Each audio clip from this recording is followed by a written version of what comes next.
You will hear a number of different recordings, and you will have to answer questions on what you hear. There will be time for you to read the instructions and questions, and you will have a chance to check your work.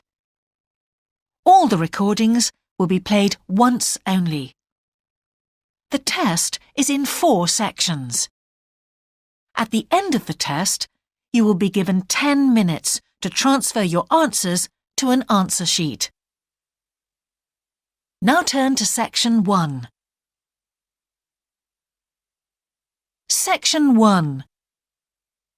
You will hear a student talking to the student accommodation officer at a college. First, you have some time to look at questions 1 to 5.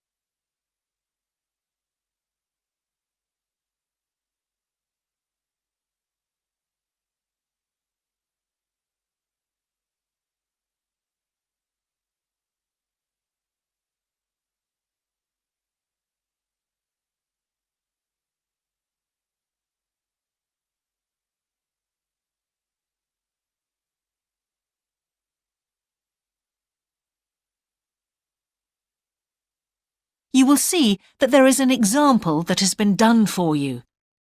On this occasion only, the conversation relating to this will be played first. Good morning. Can I help you?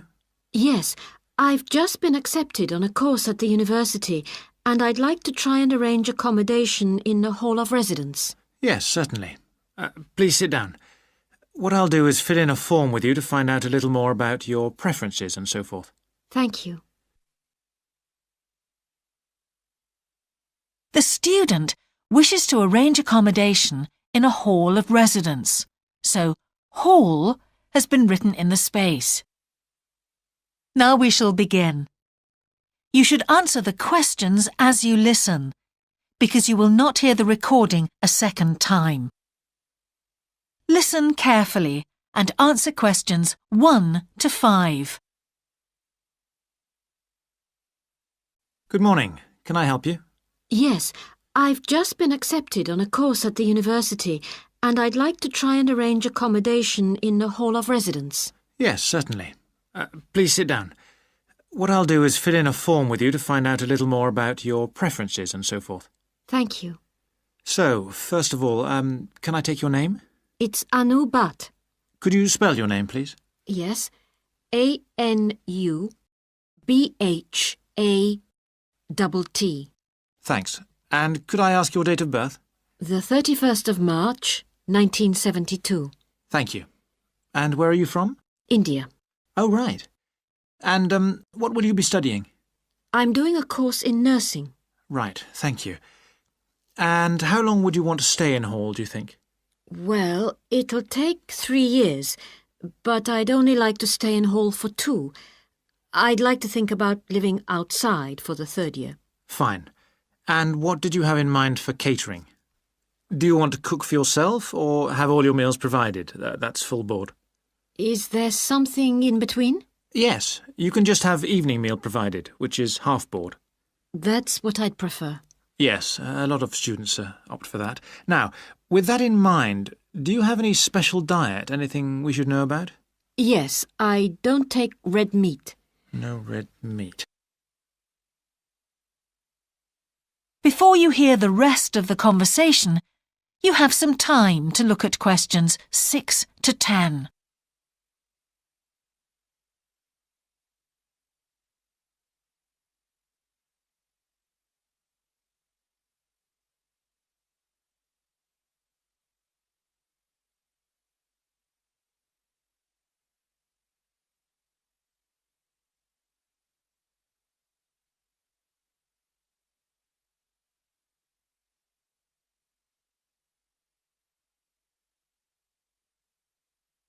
Now listen and answer questions 6 to 10.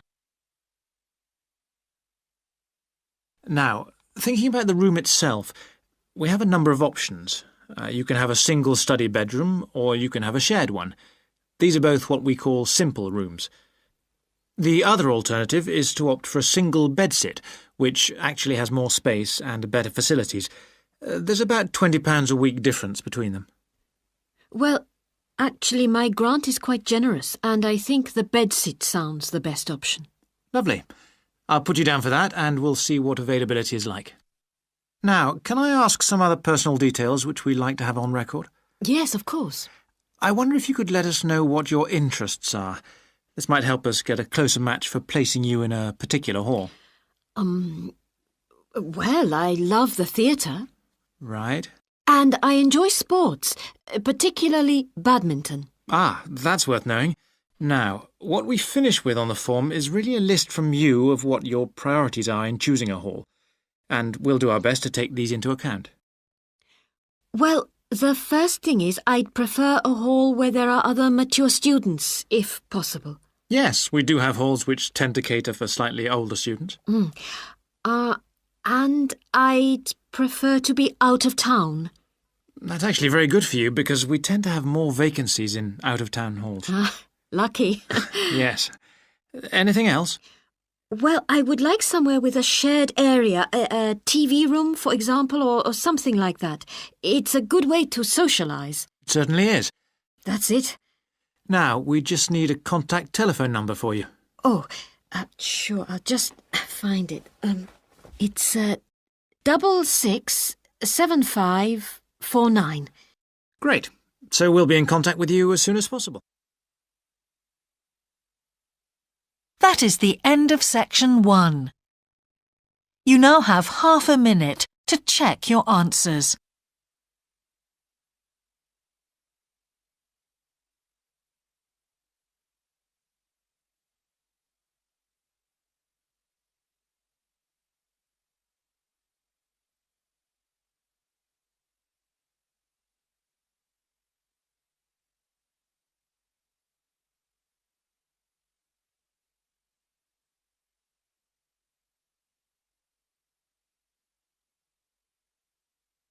Now turn to section 2.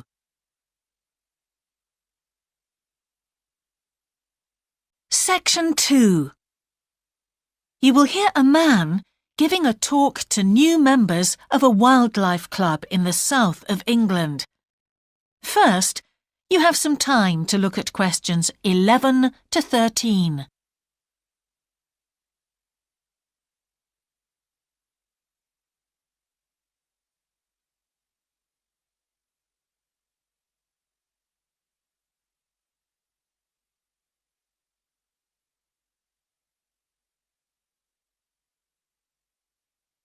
Now listen carefully and answer questions 11 to 13. Hello, I'm delighted to welcome you to our wildlife club and very pleased that you're interested in the countryside and the plants and creatures of this area. I think you'll be surprised at the variety we have here, even though we're not far from London. I'll start by telling you about some of the parks and open spaces nearby. One very pleasant place is Halland Common. This has been public land for hundreds of years, and what you'll find interesting is that the River Ouse, which flows into the sea 80 kilometres away, has its source in the common. There's an information board about the plants and animals you can see here, and, by the way, the common is accessible 24 hours a day. Then there's Holt Island, which is noted for its great range of trees. In the past, willows were grown here commercially for basket making, and this ancient craft has recently been reintroduced.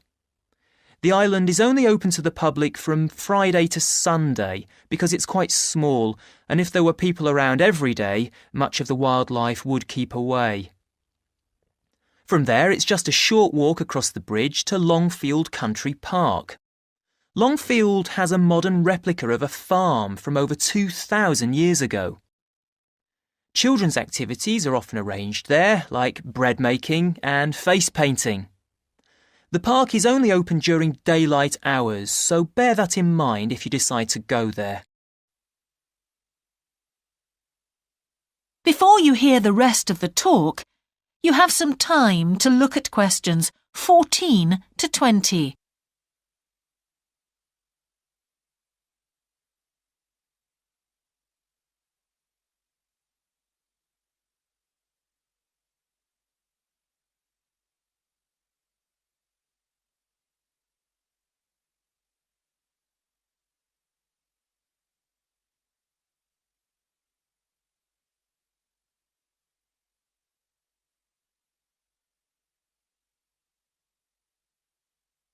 Now listen and answer questions 14 to 20. Longfield Park has a programme of activities throughout the year, and to give you a sample, this is what's happening in the next few days. On Monday, you can learn about herbs and how they've been used over the centuries. You'll start with a tour of our herb garden, practice the technique of using them as colour dyes for cloth, and listen to an illustrated talk about their use in cooking and medicine. Then on Wednesday, you can join local experts to discover the variety of insects and birds that appear in the evening. We keep to a small number of people in the group, so if you want to go, you'll need to phone the park ranger a few days ahead. There's a small charge which you should pay when you turn up. I'm sure you're all keen to help with the practical task of looking after the park, so on Saturday you can join a working party. You'll have a choice of all sorts of activities, from planting hedges to picking up litter, so you'll be able to change from one to another when you feel like it. The rangers will be hard at work all day, but do come and join in, even for just a short while. One thing, though, is to make sure you're wearing something that you don't mind getting dirty or torn. And finally, I'd like to tell you about our new wildlife area, Hinchingbrook Park, which will be opened to the public next month. This slide doesn't really indicate how big it is, but anyway, you can see the 2 gates into the park and the main paths. As you can see, there's a lake in the northwest of the park with a bird hide to the west of it at the end of a path, so it'll be a nice, quiet place for watching the birds on the lake. Fairly close to where refreshments are available, there's a dog walking area in the southern part of the park, leading off from the path. And if you just want to sit and relax, you can go to the flower garden. That's the circular area on the map, surrounded by paths. And finally, there's a wooded area in the western section of the park, between 2 paths. OK, that's enough from me, so let's get on and have a look. That is the end of section 2. You now have half a minute to check your answers.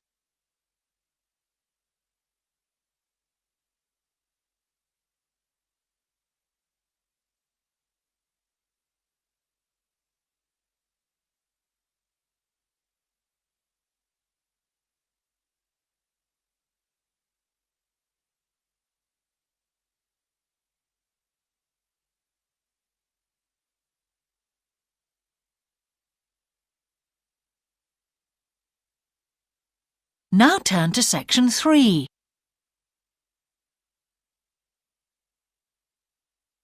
Section 3. You will hear the Director of Studies in an English Language Centre and a student representative talking about their self-access centre. First, you have some time to look at questions 21 to 24.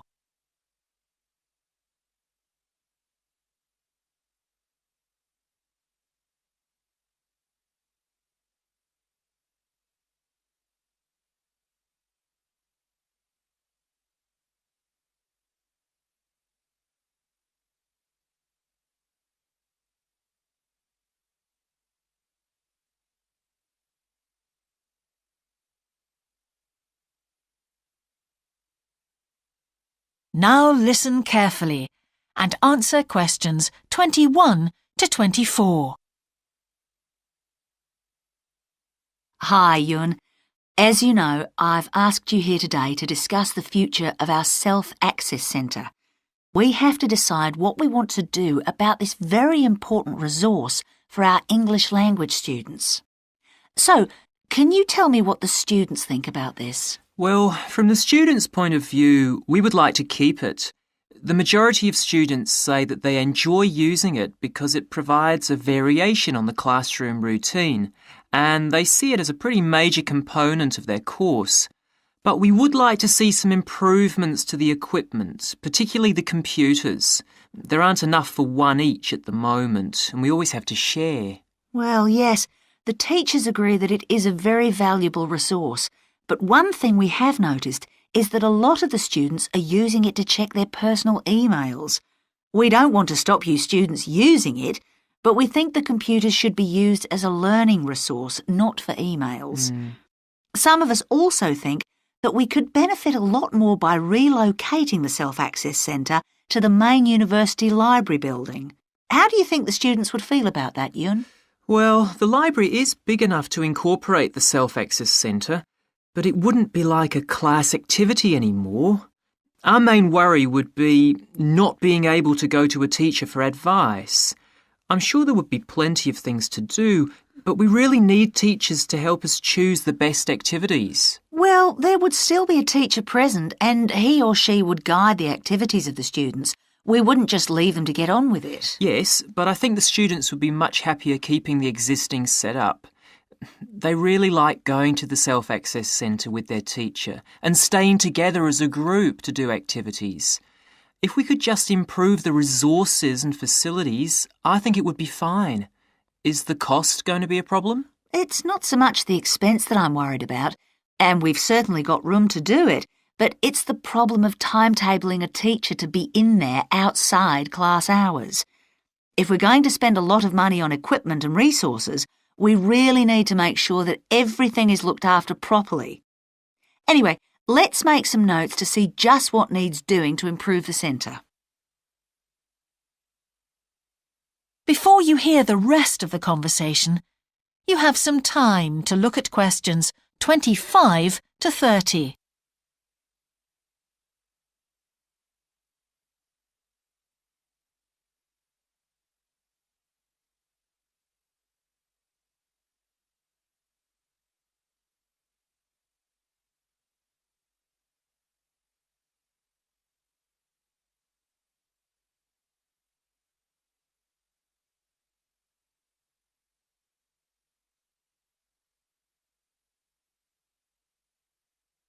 Now listen and answer questions 25 to 30. Now, what about the computers? I think it might be a good idea to install some new models. They would take up a lot less room, and so that would increase the workspace for textbooks and so on. That would be great. It is a bit cramped in there at times. What about other resources? Do you have a list of things that the students would like to see improved? Yes, one of the comments that students frequently make is that they find it difficult to find materials that are appropriate for their level, especially reading resources. So I think we need to label them more clearly. Well, that's easy enough. We can get that organised very quickly. In fact, I think we should review all of the study resources as some of them are looking a bit out of date. Definitely. The CD section especially needs to be more current. I think we should get some of the ones that go with our latest course books and also make multiple copies. Good. Now, I was also thinking about some different materials that we haven't got in there at all. What do you think of the idea of introducing some workbooks? If we break them up into separate pages and laminate them, they'd be a great resource. The students could study the main course book in class and then do follow-up practice in the Self-Access Centre. That sounds good. OK, now finally we need to think about how the room is used. I'll have to talk to the teachers and make sure we can all reach some agreement on a timetable to supervise the centre after class. But we also need to think about security too, especially if we're going to invest in some new equipment. What about putting in an alarm? Good idea. The other thing I'd like to do is talk to our technicians and see whether we could somehow limit the access to email. I really don't want to see that resource misused. What about if we agree to only use it before and after class? Yes, that would be fine. OK, anyway, that's great for now. We'll discuss it further when we've managed to sort. That is the end of section 3. You now have half a minute to check your answers.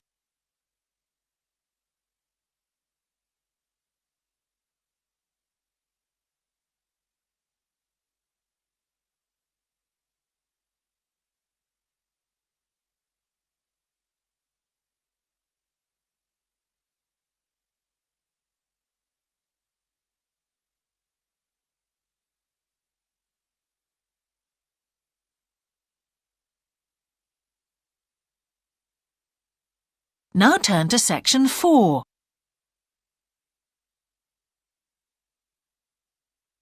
Section 4. You will hear the beginning of a lecture about business cultures.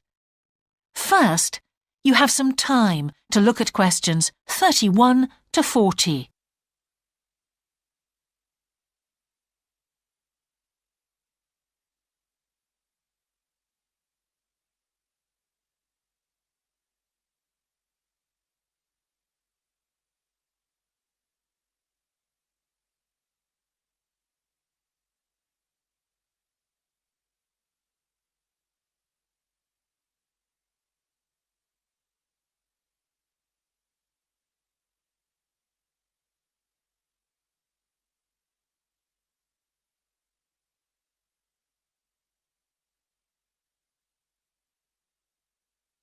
Now listen carefully and answer questions 31 to 40. Good morning, everyone. Now, whether you're going to university to study business or some other subject, many of you will eventually end up working for a company of some kind. Now, when you first start working somewhere, you will realize that the organization you've joined has certain characteristics. And we often refer to these social characteristics as the culture of the organization. This includes its unwritten ideas, beliefs, values, and things like that. One well-known writer has classified company cultures by identifying 4 major types. The first type is called the power culture, and it's usually found in small organizations. It's the type of culture that needs a central source of power to be effective. And because control is in the hands of just 1 or 2 people, there aren't many rules or procedures. Another characteristic is that communication usually takes the form of conversations rather than, say, formal meetings or written memos. Now, one of the benefits of this culture is that the organization has the ability to act quickly. So it responds well to threat or danger on the one hand, and opportunity on the other. But on the negative side, this type of organization doesn't always act effectively, because it depends too much on 1 or 2 people at the top. And when these people make poor decisions, there's no one else who can influence them. And the kind of person who does well in this type of business culture is one who is happy to take risks, and for whom job security is a low priority. The next type is known as role culture. That's R-O-L-E, not R-O-L-L, by the way. And this type is usually found in large companies, which have lots of different levels in them. These organizations usually have separate departments that specialize in things like finance or sales or maintenance or whatever. Each one is coordinated at the top by a small group of senior managers, and typically everyone's job is controlled by sets of rules and procedures. For example, there are specific job descriptions, rules for discipline, and so on. What are the benefits of this kind of culture? Well, firstly, because it's found in large organizations, its fixed costs, or overheads as they're known, are low in relation to its output or what it produces. In other words, it can achieve economies of scale. And secondly, it is particularly successful in business markets where technical expertise is important. On the other hand, this culture is often very slow to recognize the need for change, and even slower to react. What kind of person does this type of culture suit? Well, it suits employees who value security and who don't particularly want to have responsibility.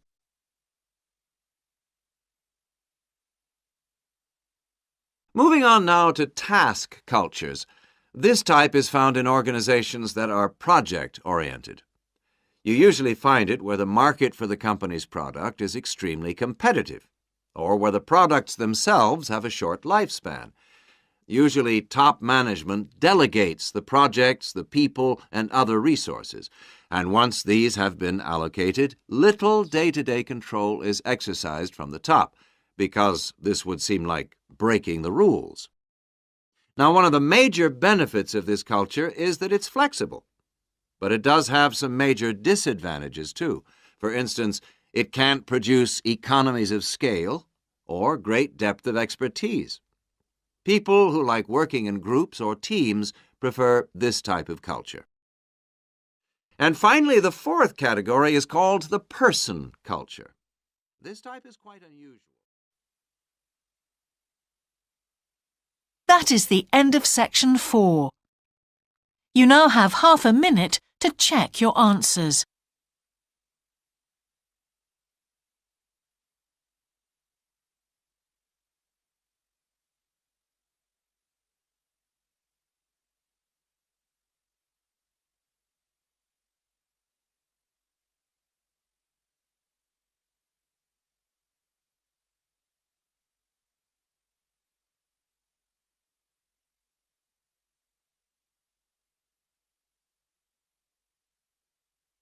That is the end of the listening test. In the IELTS test, you would now have 10 minutes to transfer your answers to the answer sheet.